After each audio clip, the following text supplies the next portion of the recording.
that we have earnings trickling in, a lot of earnings coming in, and now we are joined by the management of Thyrocare. Remember, this particular counter has been seeing a strong gain over the last few trading sessions on back of its earnings. Yesterday, the stock was trading high above 15%. We now have Rahul Guha, who is the MD and CEO of the company, joining us.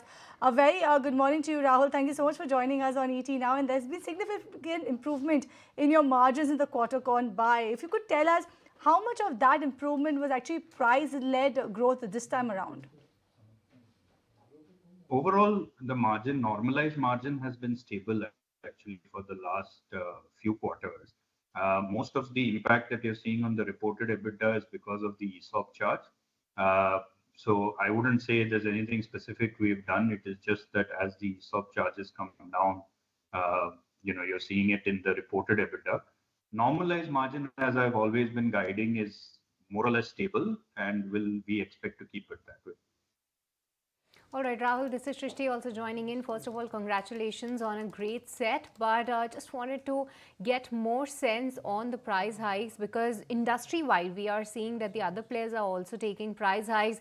But what is up with Thyrocare in the quarter gone by? Any price hikes that the company has taken, or do you have any future plans to take some? Our stated strategy is to be the most affordable player for diagnostics. So we don't anticipate taking price hikes over the remaining part of this year. We will remain continued focused on volumes. All right, so let's shift now focus to the volume growth. And what sort of volume growth are you expecting? Can we expect a double-digit volume growth in Q2 and beyond as well, given the fact that we've seen a sharp recovery in your earnings anyways? Yes, we're seeing healthy recovery in volumes, primarily because the competition is easing. Many of the players that entered in the post-COVID or COVID era have realized that it's not so easy to be in the diagnostic sector. So I'm definitely seeing an easing in competition, and that is going to give our volumes a boost. And you've already seen it in the first quarter, and I think most listed players are seeing good volume growth come back, and we are very encouraged by that as well. Also, Rahul, we do see that the company is on the expansion spree, but tell us more that going ahead, what are your expansion plans and what role franchisee and partnership models could play? I think we will continue to expand on both fronts. Of course, our franchisee business, we have tripled our franchisee numbers over the last 2 years. So I'm very encouraged that franchisees feel that they can build a successful business with Thyrocare, and we are the partners of choice for them.